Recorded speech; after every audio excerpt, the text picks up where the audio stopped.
Or do you oppose them? Or do you not oppose them? That's the real question here. And unfortunately, the answer, especially on the issue of, what is this? You should tell Professor Sachs about this, by the way. Sell off from the ceasefire now reverses. Market realizes that Hormuz has been shut the whole time. No, because he's going to say this is market fundamentals being sound.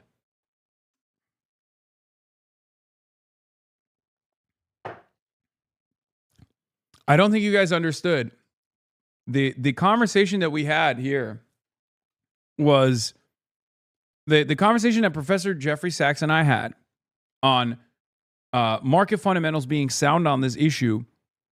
He created a perfect Ouroboros of an argument where he said if it goes down, that means the market is catching up clearly, and therefore he's still right. It was a heads you lose, tails I win situation.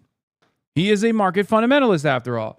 But I was genuinely, sincerely trying. I wasn't trying to debate him. He could cook me on this shit, right? I mean, he's brilliant. He is infinitely better read than I am on this stuff. He would destroy me, right? I'm not even saying that I would win in the marketplace of ideas or whatever, right? But what I was trying to genuinely get at with him was whether or not he actually saw any inconsistencies on the price of a barrel of Brent crude oil, and if there was anything that he could see that would cause him to reconsider whether the market was pegged to some solid fundamentals about like what was actually transiting, or if there was anything or if there was anything that would cause him to reconsider something that he has believed sincerely for his entire life, something that he's written extensively on, something that he teaches. So the question was actually a pretty ridiculous question in many respects, which is why he laughed about it a little bit and responded kindly, but in a way that was still very dismissive.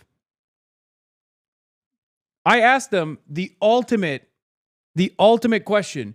Is there a way, is there something that you could see that takes place in the Strait of Hormuz that would cause you to literally reconsider your entire, like your most significant fundamental the worldview, that perhaps the markets are not behaving rationally?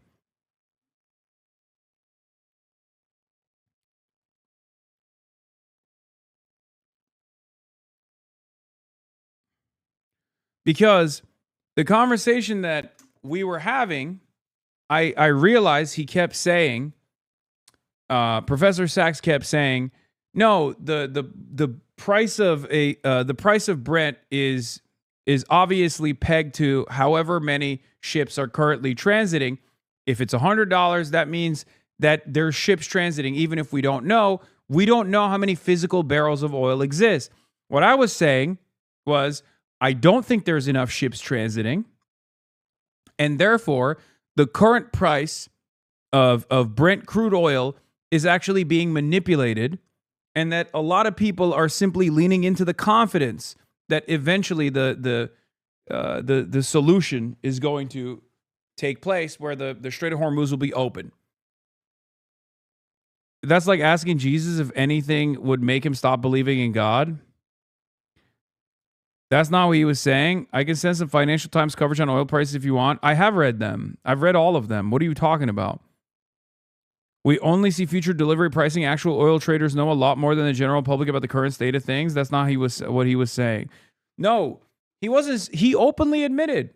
He said, just like I don't know how many ships are actually transiting the Strait of Hormuz. But his assessment was that if it's being priced, if the futures are being priced the way that they are, that means they know something that we don't. The people who are making this assessment, making this bet, know, because they're experts, they know that there's actually still ships transiting the Strait of Hormuz. That was the implication. The implication is that both Professor Jeffrey Sachs and I do not know how many ships are transiting. My speculation is, based on what I have seen with the conflict and what I've seen with some of the trades papers like the insurers refusing to insure oil tankers, right? If there's a 150 or what is it? How many tankers pass through the Strait of Hormuz when it's normal time? Let's see. How many tankers transit the Strait of Hormuz? How do I look this up? Normally, it's like 150, right? That's correct, right? 150 a day, right? That's I didn't want to. Yeah, okay. So it's 125 to 140 plus ships, right? That's just ships overall. That's not all oil tankers, right? So the daily flow ranges. Okay, the daily flow ranges. That's around 20 million barrels of oil, right? 100 plus a day. Yeah.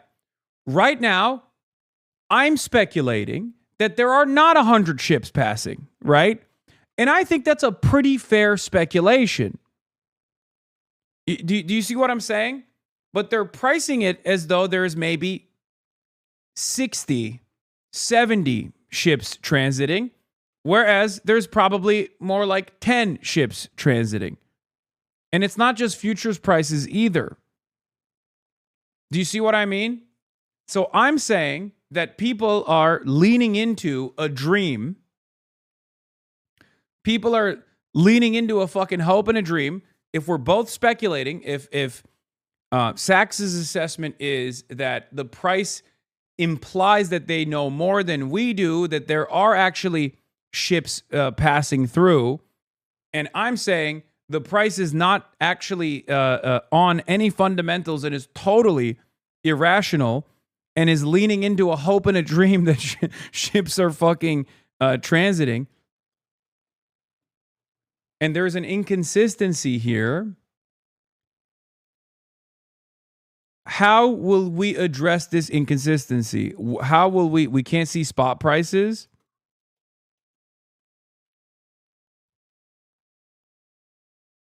He left the room. He left room by saying the price may catch up, but that could also be true while what you're saying also occurs. We have no way of knowing how much buffer and speculative hope is built into the staggered pricing model.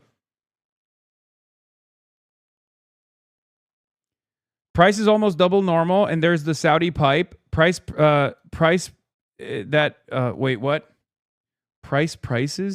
The Saudi pipeline is, I think, 7%. The Saudi pipeline that crosses from their refineries on the Persian Gulf side to the Red Sea is approximately 7% of their total capacity. That is not enough for them to make up for the loss of supply. Okay? At most, it's maximum 20%. Not only is this pipeline not enough, because there's more than just the Saudi refinement here. There's the UAE. There's the other Gulf countries. Okay?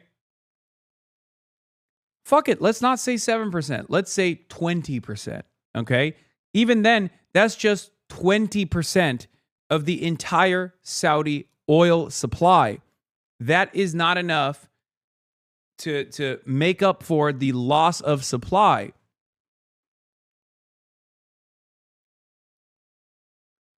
Would what you are describing be a market failure? I think I mean, I am not an economist. So I am totally wrong probably on this, right? I'm willing to admit that I might be wrong. But my assessment is that increasingly market fundamentals that used to exist to a certain degree are no longer a thing that exists. I don't think people are leaning into market fundamentals. I saw this with like the Tesla stock, and I kept talking about it over and over again. And people's assessment always was, well, you know, that's the beauty of the market. You can bet against it if you want. And many people have. They've tried to short Tesla stock and they've lost over and over again. Chamath being one of those guys, right? SPAC King Chamath himself was a big Tesla shorter, right? And I think that the market is absolutely behaving in an irrational way, and obviously there is a term for this. It's called a bubble, right? But I don't think it's just a bubble in specific sectors. I think everything is a bubble.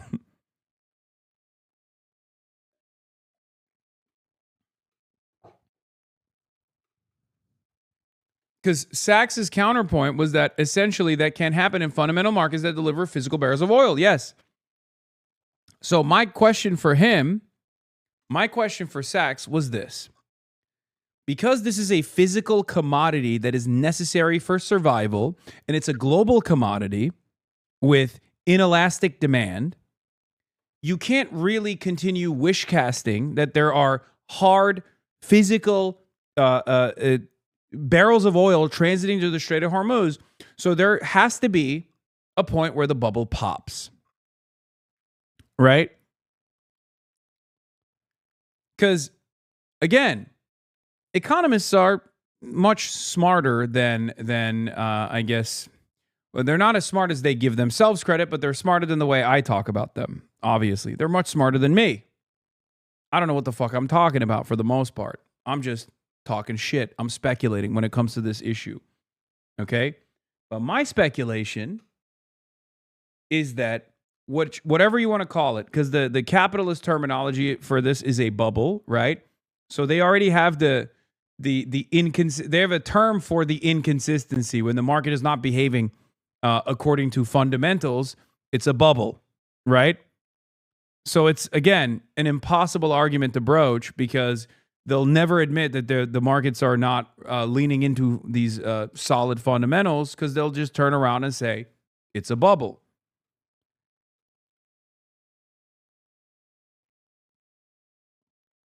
Lenin would shake you for saying that. I mean, for the record, I mean, these guys were way more into markets than I ever was. I mean, there's a lot of math involved in even Lenin's assessments, Lenin's analysis, Marx's analysis as well. I am not, I'm not even entertaining that shit. The Chinese built a massive stockpile after the U.S. attacked Iran. As of March, April 2026, 32 member countries of the International Energy Agency, including the U.S., Germany, and Japan, are releasing a record 400 million barrels of emergency oil reserves, plus the ships that were en route before the strait closed. It will take time to burn all that. I know, but you, Michael from Taiwan, Michael from Hong Kong, are in agreement with me. You are what people would call biased. And I think we're right. But you and I are in agreement. I'm factoring this stuff in as well. Bro, the market is currently being insulated by government action. If the war goes on, it will spike out of control. Read my last message. No, I understand this. I understand this as well. Also, this still, like, there is a point where speculation will meet reality. Okay? There's a point that you and I both understand. You and I both understand where speculation is going to meet reality. There's a hard stop here. And that is when there's no more barrels of fucking oil. Plus, Trump is constantly floating the idea that the strait will open soon. Unless that sentiment is smashed by shortages, that won't end. But there's a point where the paper will be crushed by reality. Exactly. So my question is, when will that happen, or will it actually happen? You keep talking about not making up loss of supply, but you're not considering demand destruction. But going short is a fool's errand when a single Trump tweet can liquidate your position. So you're kind of right in general. Non-Hormuz supply has ramped up, though, and I don't think anything will break until something regarding strategic reserves being run dry somewhere comes out.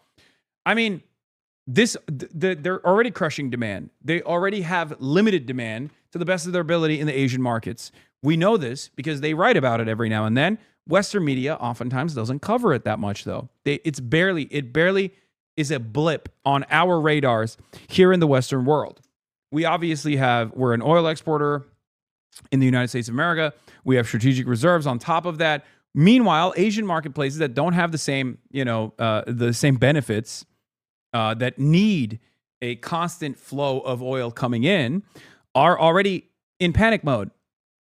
As I've said over and over again, Thailand has changed their energy. They dusted off their coal powered power plants, and they've restarted their coal powered power plants to make sure that they don't run out of gas, right?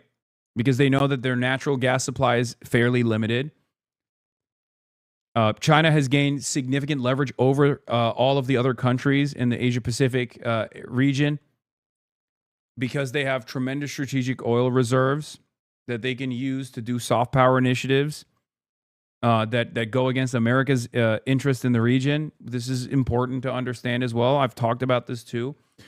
And then you have places like the Philippines that are in panic mode already, and have reduced the number of days that people go to work because they're worried about traffic. So even if we don't see it here in the United States of America, other places are already feeling it. Africa is already feeling it. Asia is already feeling it. And Europe will start feeling it soon as well.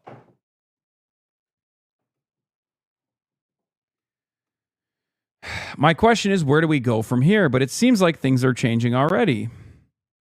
But even then, sell-off from the ceasefire is now reversed as market realizes the Hormuz has been shut this whole time. Brent is approaching $110. I think $110 does not make up for what the price is supposed to be, and it does not make up for the limitations on the supply. Okay, I'm not an expert in this, but this doesn't feel right to me. You know what I mean? Here's the other problem. Here's the other problem with limiting the market demands through government intervention in the way that many of these Asian countries are trying to do now. Asia is the manufacturing hub of the entire planet, whether it be Bangladesh, Vietnam, China, India. These are not totally separate markets that we are removed from. As I've described over and over again, this will have massive downstream inflationary effects on the American economy, on the Western economy as well. This is staring down the barrel of imminent supply chain collapse because the globe, in our design, is interconnected. Okay? You're operating on flawed data. Just FYI, there's now a huge divide between future and physical prices. Physical prices aren't generically public. You're only seeing future prices. See the chart. 133 versus 99. What is the real price for a barrel of oil? Prices for physical oil are becoming detached from what is implied in financial markets. Which oil price is the right one? These days, the price of a physical barrel of oil is significantly higher than what oil prices in financial markets suggest. Dated Brent, which reflects oil for actual physical delivery 10 to 30 days out, has risen to $132 a barrel as of Monday. Brent futures for the nearest delivery settled at 99.36 a barrel, which, by the way, this was April 14th. Obviously, we're currently staring down $110. So I don't even know what the physical price is. The gap, and by the way, if you look at different markets, that number goes up to like $200. Okay, just understand how that's the reason why there's already a forcible collapse of demand through government intervention in places like the Philippines, in even South Korea and Taiwan and other Asian countries.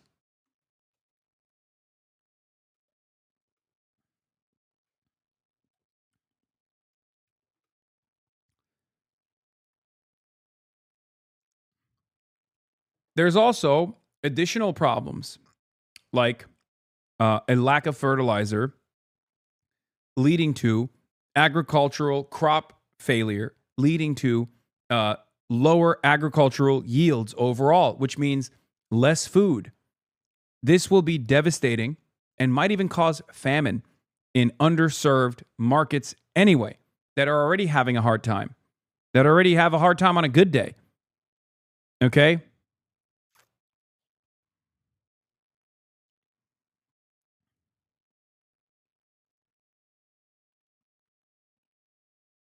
I don't know if I'm like, I don't know if I'm being too much of a worrywart here and I'm panicking for no reason, but I've been saying this for the last 2 months now, and now Bloomberg is reporting on it. Now Wall Street Journal is reporting on it. So it kind of feels like even the industry papers are beginning to realize that this crisis is, by the way, my assessment is not, I'm not alone in this assessment. There are plenty of trade papers that have delivered warnings over and over again. No one fucking listens to them. And also Financial Times does a pretty solid job on reporting on actually what's going on far before anyone else does. Okay.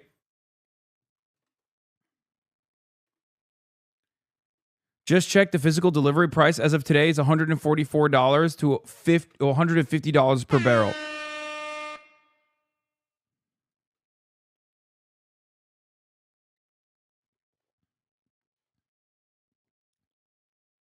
If you look at the stock market today, you might naturally conclude that the global energy crisis has been permanently resolved. The S&P 500 recently hit another record high, climbing past where it was before the fighting began in late February. Equity traders seem to have decided that a war in the Middle East, one that has closed the world's most critical energy choke point, is simply a great opportunity to buy the dip. But look at that. When I see that pink hue, I know that's reliable. It's the Financial Times pink hue. If you talk to the people who actually move physical barrels of oil, the mood is considerably darker. Futures markets are pricing in a swift diplomatic resolution, while physical commodity traders are staring at a completely different reality. There's a massive gap between the optimistic news flow that drives stock prices and the actual cost of a physical barrel of oil sitting on a ship in Northwest Europe. For weeks, we've seen a bizarre cycle play out. A ceasefire or diplomatic breakthrough is announced, the stock market spikes and the price of crude plunges by 10%. Then, almost immediately, the Iranians announce that they've not agreed to anything, and prices reverse. Just this week, despite the announcement of a 3-week ceasefire extension between Israel and Lebanon, Iranian forces boarded and seized 2 MSC container ships. President Trump responded by ordering the US Navy to shoot and kill any boat caught laying mines in the water. This is not what a functioning trade route looks like. Investors seem to be suffering from a bad case of muscle memory. They're sitting at comfortable desks in New York and London, assuming that the administration will eventually experience what investors have been calling a taco moment, where taco stands for Trump always chickens out. They expect the president to look at the upcoming midterm elections, look at the rising price of gasoline, and simply walk away from the conflict, much like he did when he retreated on his Liberation Day tariffs last year. The fatal flaw in this assumption is that a trade war is fought with administrative ink. You can cancel a tariff with a weekend post on Truth Social. A shooting war in the Strait of Hormuz is fought with drones, naval barricades, and anti-ship missiles. You cannot unilaterally back down from a conflict where the other side has their own agenda. The Iranian regime has survived the initial strikes and discovered that holding the global economy hostage is an incredibly powerful piece of leverage. And unlike a nuclear weapon, it's one that they can actually use. As I've said before, it takes 2 to taco, and right now the other side of the table is busy seizing container ships. For the commercial ships currently trapped in the Persian Gulf, the situation has devolved into something resembling a high-stakes maritime prison break. Captains are turning off their tracking equipment and sneaking through the water in the dead of night just to get their crews out safely. About 45 ships have entered or exited the strait since a temporary ceasefire was first agreed on April 8th. Yesterday, over a 24-hour period, only 5 made it through. At least 22 other ships have been attacked and several others seized by the Iranian Revolutionary Guard since the conflict began. The situation is now being described as a dual blockade. Iran has restricted passage to hostile vessels from unfriendly countries, while the US Navy began its own counter-blockade on April 13th. Specifically targeting ships bound for or departing from Iranian ports. The reality of now that we're conducting serious analysis on what the price of a barrel of oil should be like, the energy markets, I had to put the jacket on, you know what I mean?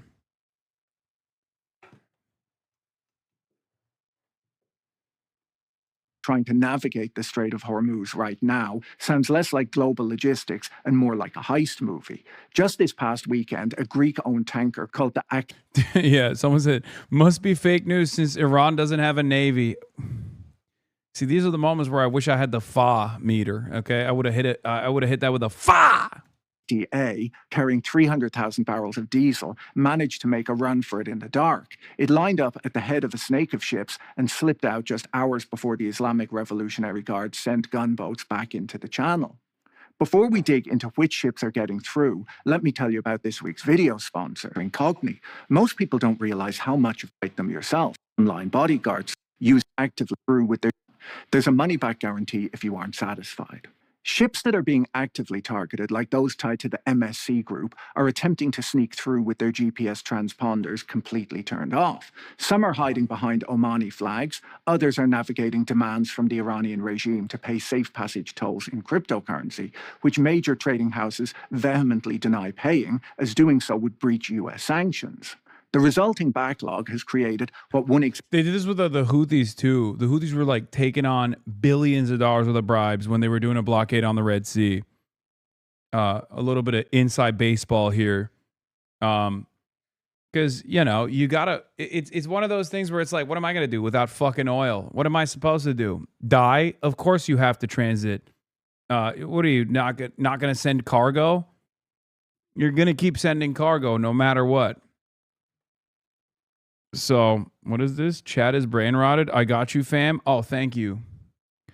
Thank you, chatter. Here, we have an emergency fa.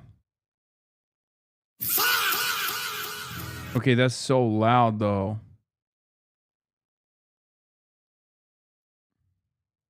Vai se fuder, velho. Olha pra que... vai se fuder, velho. Olha pra que morrer, velho. What the fuck is that? That's not even a fa. That's too loud. That's also too loud. Okay, that's better. All right, got one. All right, got one. That's a good one. I got it. Executive described as a car park of 300 to 400 ships desperately waiting to get out. It's not just oil tankers that were trapped. 6 cruise ships were stuck in the Gulf but managed to make it out with skeleton crews and no passengers on board in late February. One of these was owned by MSC Group, which has business partnerships with Israel. What's perhaps most striking about the whole situation is the complete abandonment of these merchant vessels by Western governments. Larry Johnson, the global head of freight at Mercuria, expressed his frustration this week, saying that politicians are simply burying their heads in the sand. State-owned vessels might have access to naval escorts or back-channel communications with the Iranian regime, but pure merchant traders are entirely on their own.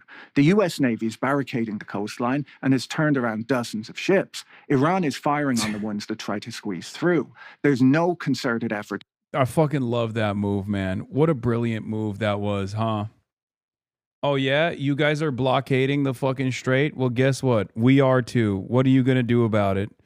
Well, unbelievable move, Mr. President. Thank you so much for doing a double blockade. Nobody would have expected this. I mean, literally, nobody would have expected it because it's so fucking stupid. To formalize a safe transit mechanism. Instead, the people tasked with moving a quarter of the world's seaborne oil are essentially being told to turn off their headlights and hope for the best.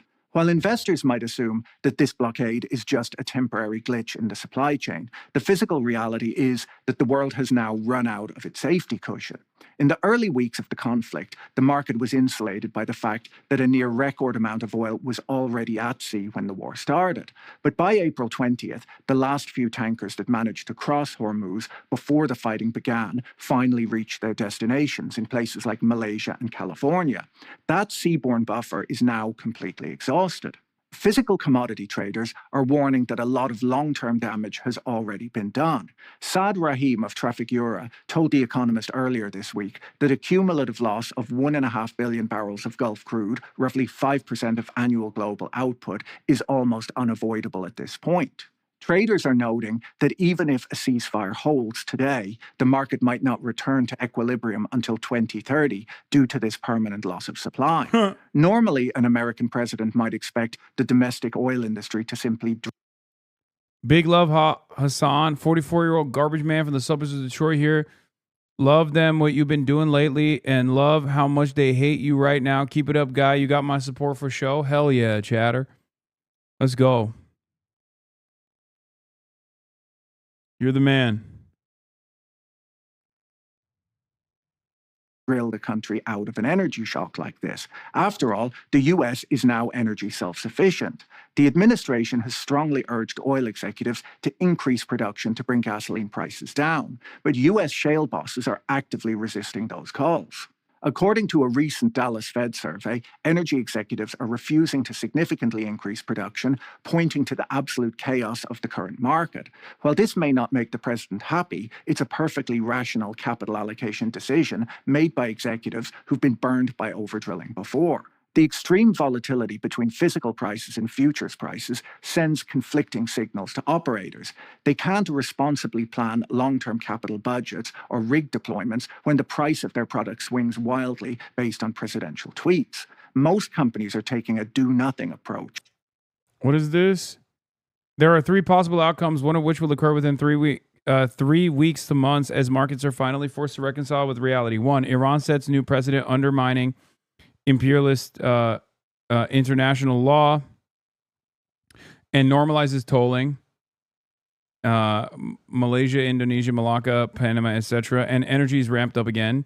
2, the U.S. somehow destroys Iran and the imperialist unclosed system remains back to the old system. 3, permanent stagnation despite war efforts, forcing a bifurcation in approaches to energy. Some go essential only. Others have harvest all Woodstock, temporary alleviation.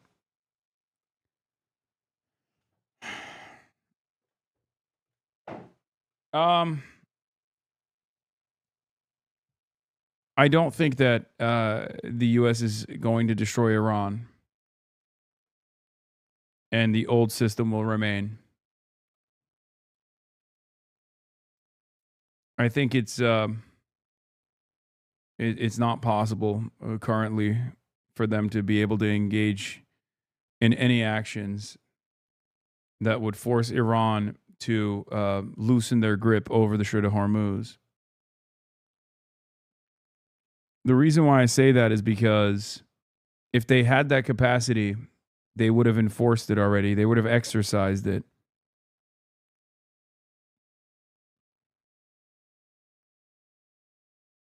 Three could be good, inevitable with climate change, or could be cooked. Mad Max.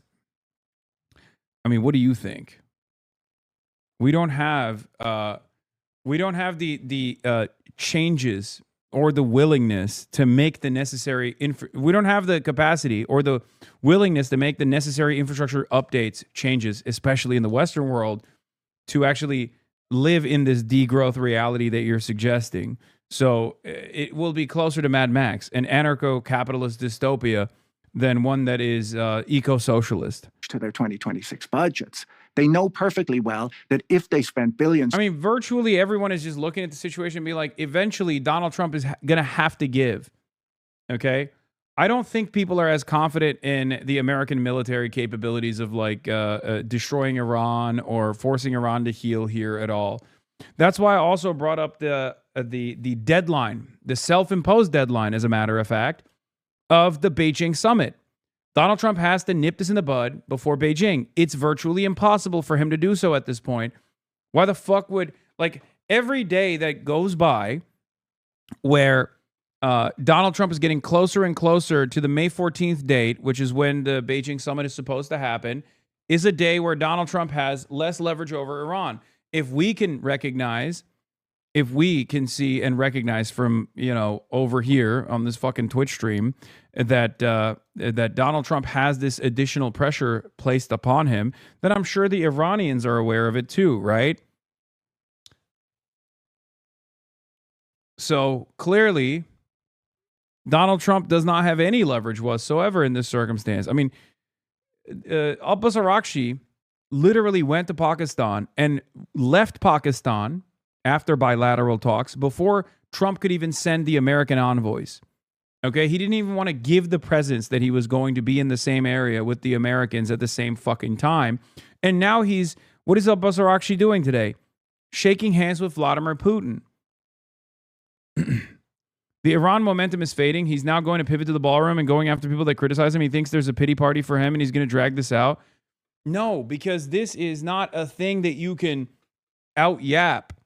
What have I said over and over again? Since day one, the thing that I have kept reiterating is Donald Trump is a yapper. He's a room reader.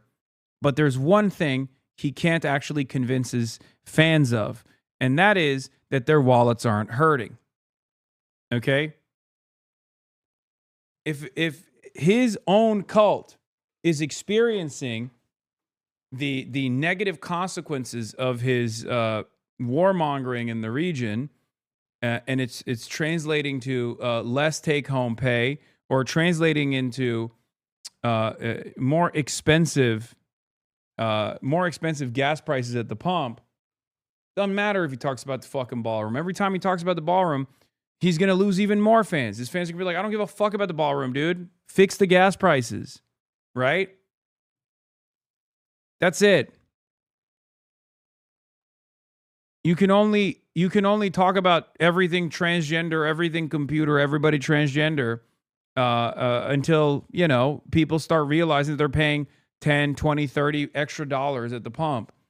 At which point, it's fucking over. It doesn't matter. People are going to be like, I don't give a shit about transgender. I'll make my daughter transgender if you fucking lower the price of my groceries, Mr. President. I don't give a shit.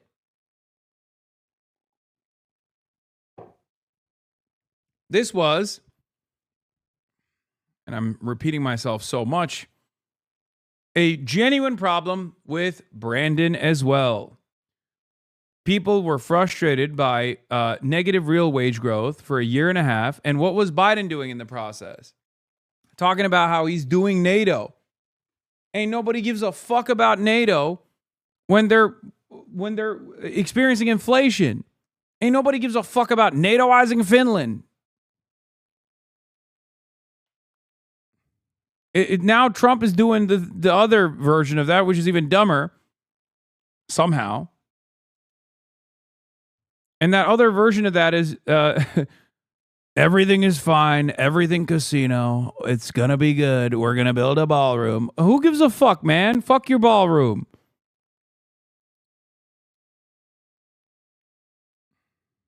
To overproduce now, and Trump secures a sudden peace deal tomorrow, they'll be left holding the bag in a crashed market.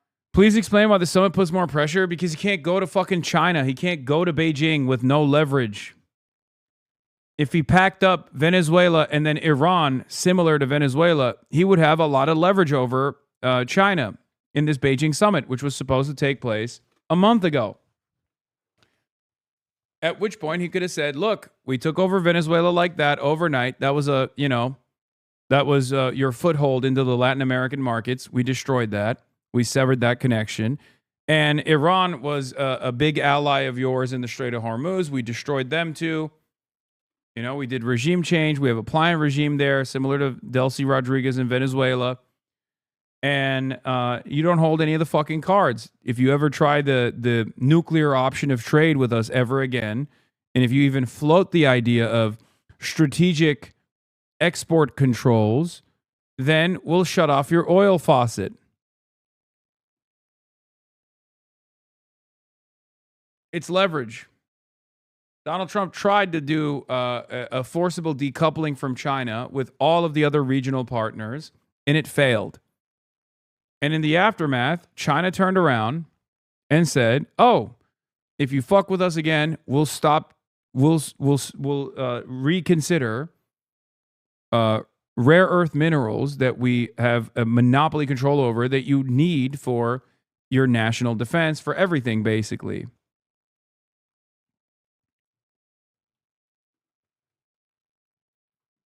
No more raw earth for you. That was a big threat. We covered it extensively at the time.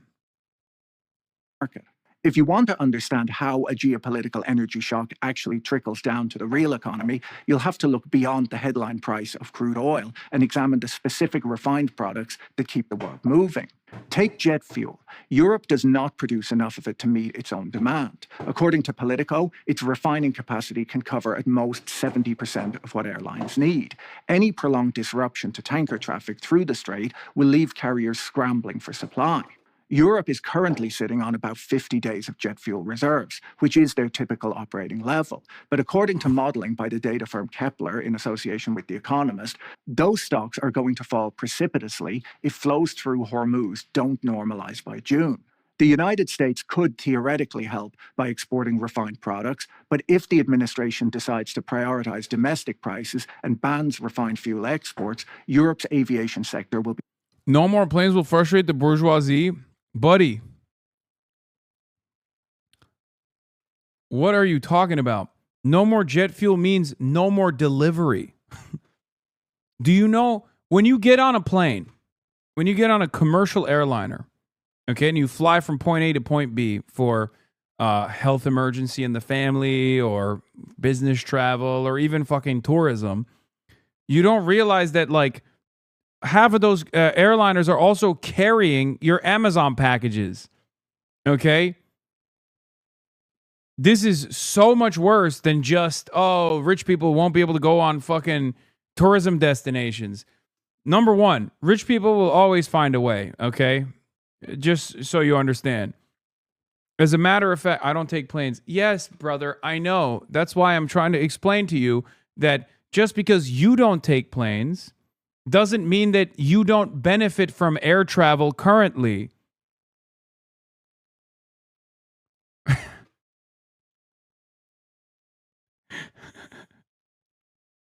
When air travel is happening, you know what else is also happening? Commerce.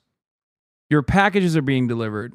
Sometimes your medicine is being delivered. Okay? It's not just rich assholes won't be able to go to Ibiza this summer.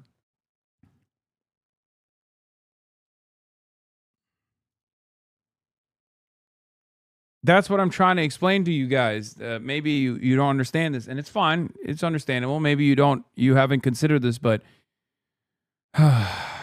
air travel is not just about rich assholes going on fucking trips. Air travel is also deliveries, a big part of the deliveries.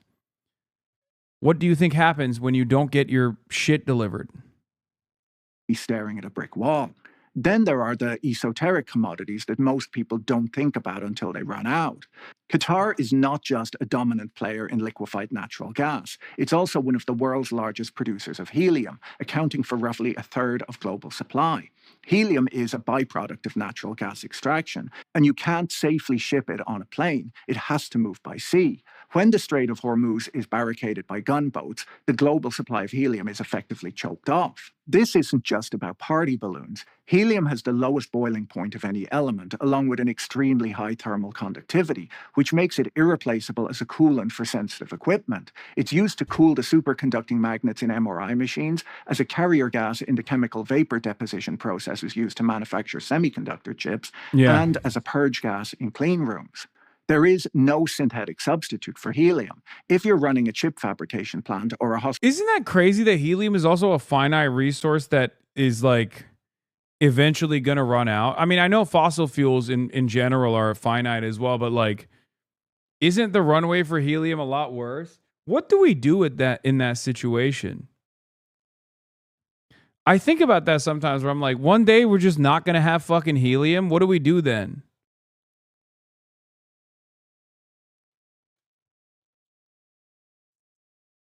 Is it, I mean, are we even capable of reaching that level? I don't know. Maybe it's just so abundant and I'm wrong.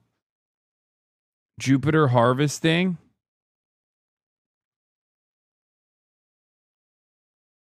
Balloon animal time? Can't y'all American just fucking apologize and quit the bullshit for once? No, I'm sorry, chatter. Unfortunately, no. And especially fuck no right now. I wish that was the case, mind you. I think this is unnecessary. I think it's cruel. I think it's unbelievable that we're ruining the entire planet at the behest of Israel, mind you. But this president is the least likely to fucking apologize and back away, unfortunately. The libs are standing up. Radiology Yeah, we'll get back to the libs you in a cannot second. swap it out for something else. The logistical nightmare of this blockade doesn't stay confined to the Middle East either.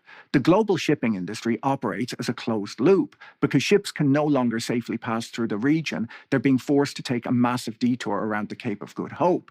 This significantly extends journey times, which effectively removes a huge chunk of shipping capacity from the global market. Congestion at the Panama. We both know your condolences are insincere, and I respect that. Wait, what? No, what do you think I'm doing here in America? I'm trying my best, man. What the fuck do you want me to do? No, it is sincere. It's not insincere. He sucks. I mean, this entire design sucks. I'm trying to do my best. We're all trying to do our best here, okay? Canal has intensified too, as Asian buyers have turned to purchasing crude oil from the Gulf of Mexico to replace their Middle Eastern supplies. The canal was already dealing with severe transit restrictions due to historic droughts. Now, with oil tankers outbidding bulk carriers for scarce transit slots, the knock-on delays are rippling through supply chains that have nothing to do with energy. According to the FT, ships carrying lower value cargoes like grain are being pushed to the back of the queue as oil tanker operators pay millions of dollars to skip to the front. Wait times at the canal have stretched to around 40 days, and some grain routes have already seen shipping rates increase by 50 to 60%. Grain is now moving. Also, here is two other points. Despite Trump's claims that Iran is... What the fuck? Despite... Why the fuck would I install the Twitter app? What is this, a fucking malware opportunity? Is Twitter out of its dang mind? Despite Trump's claims that Iran is beginning to capitulate, Tehran believes it has three M's on its side: munitions, markets, and the midterms. How Iran is setting its own agenda for ending the war amid U.S. campaign of cognitive warfare. Damn, they added midterms on there too. See, they're ball knowers, bro. Iran knows America a whole lot better than America knows Iran. They're fucking ball knowers. Yeah, the one M Iran is engaging in right now is called MOG. Okay? They're mogging us. They're dabbing on us. Moving slower and costing significantly more to transport, which brings us to perhaps the most alarming knock-on effect of this crisis, the threat to global food security. People tend to think of the energy market and the food market as two separate things, but modern agriculture is essentially a very efficient system for converting hydrocarbons into edible calories. Natural gas is the primary feedstock for nitrogen. Weren't some of their leadership raised in and educated in the USA? Most. A lot of people in higher ranks in the Iranian government, they didn't just get educated in the United States. Half of them were fucking teachers in American universities. There are people alive right now that knew, especially in the previous one, especially in the previous administration, many of them got assassinated at this point. There are people who got educated by someone in the IRGC. You know what I mean? Like you went to a college campus, you had an Iranian professor, okay? And that dude then flew back to Tehran and became a part of the IRGC. Isn't that funny? I mean, it's crazy. Just think about it. You're going to fucking CSUN, you know? Cal State University. And your professor is literally now in the IRGC and he's all over the fucking news. You're like, that's crazy. Nitrogen-based fertilizers like ammonia, and the Strait of Hormuz handles roughly a third of the world's seaborne fertilizer trade. When the strait closes and gas prices spike, agricultural input costs explode. Before the hostilities broke out in late February, anhydrous ammonia cost US farmers around $800 a ton. Today, it's sitting at $1,050 a ton. But fertilizer is only one part of the equation. To run a modern farm, you need massive amounts of diesel to operate the tractors, the combines, and the trucks that transport the harvest. The agricultural Yeah. sector was already operating on razor-thin margins, and this dual spike in both fertilizer and diesel costs represents a massive unbudgeted expense. A recent survey by the American Farm Bureau Federation found that around 70% of farmers report being unable to afford all of the fertilizer they need for this crop cycle. And even if they could afford it, the supply chain is working against them. The chief risk officer of Louis Dreyfus pointed out this week that there's growing competition for other critical agricultural inputs like sulfur, the fourth major nutrient after nitrogen, phosphorus, and potassium. Because of the crisis, sulfur is being diverted to higher value industrial uses like copper smelting, leaving fertilizer producers waiting at the back of the queue. Zippy Duval, the president of the American Farm Bureau Federation and the man with the most American That's a crazy name. I'm sorry. Zippy Duval? sounding name I've ever come across, told the FT that the farm outlook is bleak right now and farm country needs help. Look, it's not necessarily the best quote ever, but I included it just because I wanted to say Zippy Duval. Pablo Escobar, yes, that's his real name too, the head of LNG at Vitol, warned this week that we're living on borrowed time, saying that if this continues, the energy crisis will rapidly become a global food crisis. But of course, the term global catastrophe means different things to different people. While agricultural traders are worried about crop failures and food security, Bernard Arnault, the billionaire head of LVMH, has his own concerns. He warned his shareholders this week that the war could spiral into a global catastrophe with extremely negative economic developments if it isn't resolved quickly. His definition of catastrophe, however, appears to be that sales of Louis Vuitton and Dior handbags in Middle Eastern shopping malls have fallen by as much as 70% since the war began. That's unbelievable. Oh my God. Nah, I mean, he's probably talking about larger consequences, but it is very funny. One sector is preparing for famine, and the other is lamenting a drop in high-end spirits, clothing, and luxury leather goods. While the US deals with expensive diesel and unsold handbags, Europe is facing a much more structural squeeze. Right as the Hormuz crisis reached its peak, Russia decided it was the perfect time to turn the screws on Germany. Moscow has announced that it will suspend the flow of Kazakh oil through the Soviet-era pipeline that supplies the PCK refinery, the facility that provides 90% of the petrol, kerosene, and heating fuel to the German capital. By cutting off this alternative supply line right as seaborne imports are choked off in the Middle East, Russia is ensuring that Europe feels the maximum possible pain from this conflict. Whenever an energy crisis breaks out in the Middle East, financial commentators inevitably... Yeah, and then ironically, Ukraine has also been making pushes on Russian refinery capacity too. They immediately started doing drone strikes on Russian refineries. Now, I don't know how successful those drone strikes were, but I will say this, probably not the best time. I know that Ukraine is trying to gain as much leverage as possible in this situation, but it is unbelievably fucked for all of the other European allies of Ukraine if Russian refinement is under attack. It plays the same role that Vladimir Putin is engaging in, where they say, oh, we're going to shut off the Kazakh pipeline, right? Because at the end of the day, you need the oil. Start drawing comparisons to the 1970s. We're immediately bombarded with black and white footage of cars lining up at gas stations and warnings about a return to the stagflation that defined the era of the 1973 Arab oil embargo and the 1978 Iranian oil workers' strike. In certain ways, the current situation is a lot worse. Fango Lives is so funny. Gas prices of the moon, shut it down. We deserve the pain for poisoning the planet. Okay, buddy. Yeah, I feel like you'll be singing a different tune if the hospital that your parents are in or something is now in a moment of crisis, is experiencing a significant crisis with, like, there's an energy issue. You know what I mean? That's crazy. Like, remember, I'm in favor of renewable energy. It's not a secret. Some might even say I'm a cynophile. How much I love renewable energy and electrifying people's grids.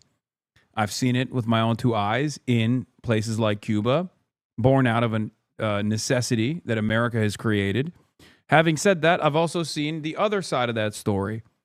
What happens when there's simply no gas? What happens when there's simply no oil? And that is unbelievably devastating.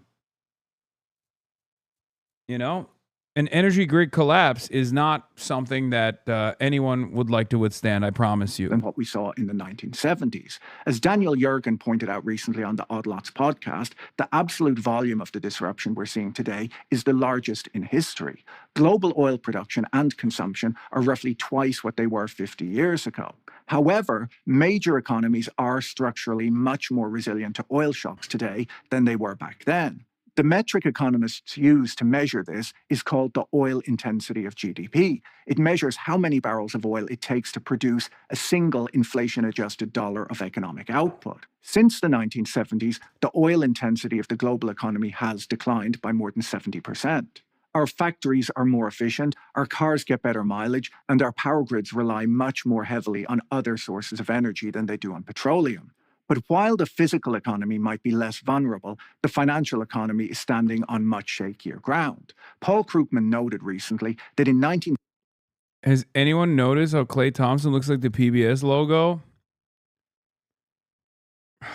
How dare you? How dare you, chatter, coming in here and saying Klay Thompson looks like the HasanAbi. Klay Thompson is a HasanAbi head. How fucking dare you, dude? We're hot girls. We don't fuck with Klay. 78, the price Klay Thompson is a terrorist with what he's done. to earnings ratio of the S&P 500 was sitting at historic lows. Today, equity valuations are stretched to near record highs, supported by a highly... However, you should sponsor, or you should support the Piker Broadcasting Service, the People's Broadcasting Service. PBS is sponsored by you, the people, for you, the people. PBS, for tomorrow's news today. Complex, interconnected private credit market that didn't exist in the 70s. We have an economy that requires less oil, but a financial system with a much lower margin of safety for a prolonged inflation shock. This crisis is also fundamentally rewiring how governments think about energy infrastructure. For the last 2 decades, the push towards wind, solar, and electric vehicles has been driven primarily by climate policy. The closure of the Strait of Hormuz has rebranded the entire green energy transition into a matter of national security. You can't fix a 20% drop in global hydrocarbon supply with wind turbines in the short term, but the realization that an entire continent can be held hostage by cheap Iranian drones is rapidly changing capital allocation decisions. In Asia, where countries are heavily dependent on imported seaborne oil, the transition is accelerating. Electric vehicles now make up over 50% of new car sales in China and 40% in Southeast Asia. While the US tries to drill its way out of the crisis, Asia is looking to nuclear power and electric vehicles as tools for long-term energy sovereignty. All of this structural shifting will take time. In the immediate present, the Western world is dealing with the harsh reality that inflation is back, and it's going to be sticky. The economic fallout from this war has already started showing up in the data. Both the United States and the United Kingdom saw inflation accelerate to 3.3% in March. In the UK, the Bank of England is now facing a central banker's worst nightmare, an external energy shock that raises the cost of living while simultaneously killing economic growth. In the US, the political panic is becoming palpable. President Trump has dispatched his top lieutenants, including Interior Secretary Doug Burgum, to beg oil executives to increase production. Meanwhile, Treasury Secretary Scott Bessent has resorted to threatening retail gas station owners, warning them that the administration is watching to ensure they slash prices at the pump the moment crude oil drops. If that rhetoric sounds familiar, it should. It's almost a word-for-word copy of the Biden administration's complaints about the price gouging at the pump back in the summer of 2022. President Biden tweeted at gas stations, "Bring down the price you're charging at the pump to reflect the cost you are paying for the product, and do it now." That is not the right analysis. This is mostly in the mid-market and interconnected with private equity. Will there be failures in businesses favored by private equity and thus private credit? Yes. But it will mostly be small and medium Hitlerites leading to consolidation. Energy shocks always bring forward short stagflation scenarios. It turns out that yelling at gas station owners is a bipartisan tradition. Regardless of who's in the Oval Office, the political response to an energy supply shock is exactly the same. Panic, ignore the underlying market dynamics, and threaten the guy who owns your local gas station. The problem is that you can't yell at inflation until it goes away. The IMF warned earlier this week that short-term inflation expectations in the United States have already moved up and that the economic fallout from this conflict will not evaporate overnight, even if a ceasefire is signed tomorrow. The increased costs of fertilizer, diesel, and rerouted shipping have already been baked into the supply chain. Those costs will inevitably be passed on to the consumer at the grocery store and at the hardware store over the coming months. While politicians focus on the price at the pump, macroeconomic analysts are looking at how this crisis is fundamentally rewiring the flow of global capital. When the price of energy spikes, the balance of global trade shifts. Brad Setzer, an economist at the Council on Foreign Relations, pointed out on the FT Economics podcast last week that you would be wrong to expect an energy shock of this magnitude to wipe out the massive trade surpluses held by countries in Asia. China's surplus in manufactured goods is so structurally enormous that even paying record prices to import seaborne oil barely makes a dent. While this energy shock is a big deal, it won't magically rebalance the global economy. It simply redirects a portion of the dollars that were accumulating in Beijing towards alternative oil and gas exporters.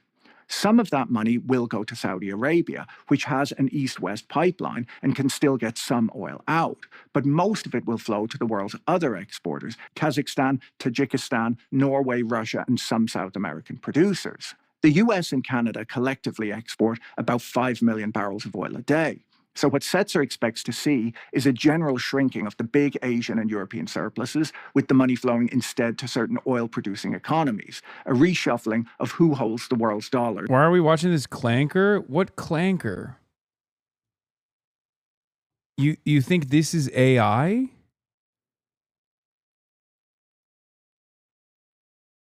Like you think this guy, Patrick Boyle, is actually AI?